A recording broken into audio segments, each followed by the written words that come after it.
So CX-2029 is a CD71 PROBODY drug conjugate.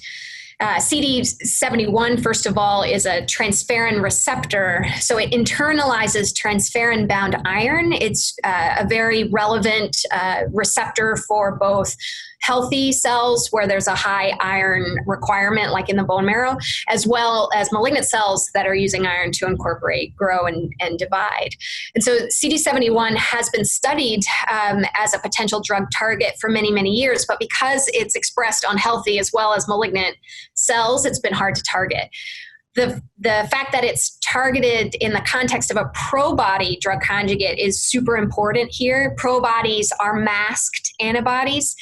And in the presence of the tumor microenvironment where there are a lot of proteases, the mask of the drug conjugate can be cleaved.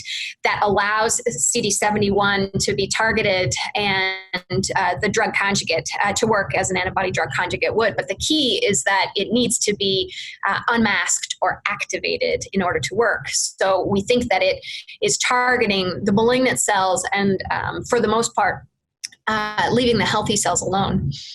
So in this phase 1 trial, there were 45 patients treated at 8 dose levels from 0.1 up to 5 milligrams per kilogram.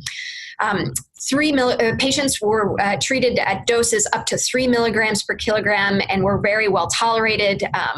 5 milligrams per kilogram was deemed intolerable. And then with expansion, 4 milligrams per kilogram was also thought to exceed the maximally tolerated dose. And so 3 milligrams per kilogram will go forward as the recommended dose for expansion. Most of the patients that were treated had squamous lung cancer, head and neck cancers, and colon cancers. It was a pretty typical pre-treated phase 1 patient population. There were 3 partial responses, 2 non-small cell lung cancer and a head and neck cancer patient, even in the dose escalation portion. So that's very exciting.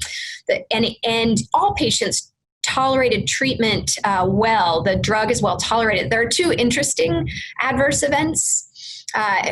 Infusion-related reactions happened commonly. And after the first dosing cohort, or the first 2 dosing cohorts, all patients were pre-medicated with Benadryl, Tylenol, and a little steroid, and that seemed to resolve the infusion reactions. And then anemia is the other side effect reported commonly. That makes sense, both because it was sort of a pharmacodynamic effect, but also because the payload of the PROBODY drug conjugate is MMAE, and so cytopenias like anemia are common. So based on the results of this PROCLAIM's CX-2029 phase 1 trial, the drug will go forward at a dose of 3 milligrams per kilogram in non-small cell lung cancer, head and neck cancers, gastric and GEJ cancers, as well as diffuse large B-cell lymphoma.